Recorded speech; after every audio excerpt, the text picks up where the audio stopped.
Hello and welcome to Zimstate Media. In some latest developments, Bellarmine Chatunga Mugabe, the son of the late former Zimbabwe President Robert Mugabe, has been fined 600,000 rand and faces deportation from South Africa, while his co-accused Tobias Matonodze was sentenced to 3 years in jail.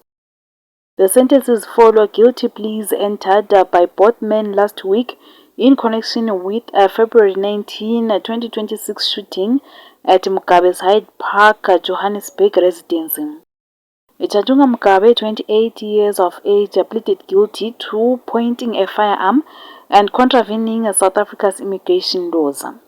Matonodze, 33 years, pleaded guilty to attempted murder, illegal immigration, possession of ammunition, and defeating the ends of justice. Both men admitted to being in South Africa illegally.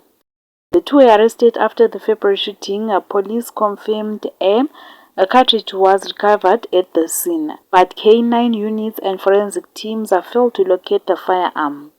The missing weapon was central to the charge of defeating the ends of justice. The case was postponed multiple times, including for the defense to locate the weapon and due to the senior prosecutor's absence. Bellarmine is the youngest son of Robert Mugabe, who ruled Zimbabwe for 37 years until 2017 and died in 2019.